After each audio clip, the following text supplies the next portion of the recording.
আমাদের জেলায় যদি এই ধরনের কোনো ঘটনায় কোনো কাজই জড়িত থাকে, আমি জেলা প্রশাসককে বলেছি সঙ্গে সঙ্গে তার লাইসেন্স বাতিল করে দিতে হবে।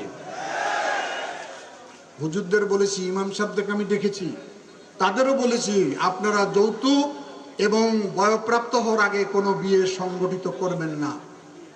আমরা যদি সবাই মিলে এই কাজগুলো করি তাহলে এই কাজগুলো সহজ হয়ে যাবে। সেই কারণেই আন্দোলন, এটি হলো সামাজিক আন্দোলন আলোকিত লালমনিরহাট।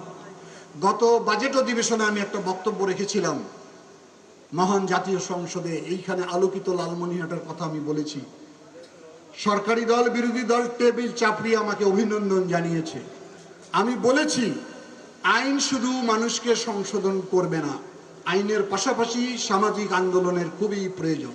সে কারণেই আমরা যদি যৌথভাবে কাজটা করি তাহলে অল্প কিছুদিনের মধ্যেই লালমনিরহাট ওই 4টি সামাজিক অপরাধ নিয়ন্ত্রণ হয়ে আসবে। আর সামাজিক অপরাধ নিয়ন্ত্রণ হওয়ার সঙ্গে সঙ্গে এলাকার আইন শৃঙ্খলা ভালো হয়ে যাবে। এই আন্দোলনে আপনারা সবাই শরীক। আমি ওই বিষয়ে আর বলতে চাই না। আমি এখন মনে করি আজকে একটি কর্মসূচি দেয়া হবে আপনাদের, আগামী 3 মাস কি কাজ করবেন।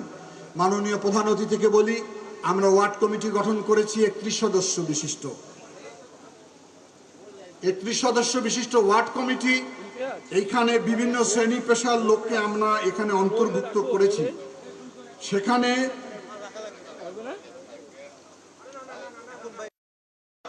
বিভিন্ন শ্রেণী পেশার মানুষের সাথে ওয়ার্ড ভিত্তিক খুলি বৈঠক করতে হবে।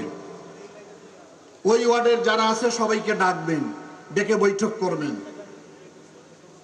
15 জুলাই সামাজিক অপরাধের বিরুদ্ধে শোভাযাত্রা র্যালি করতে হবে ওয়ার্ডের ভিতরে এই ভেস্ট পরা অবস্থায়।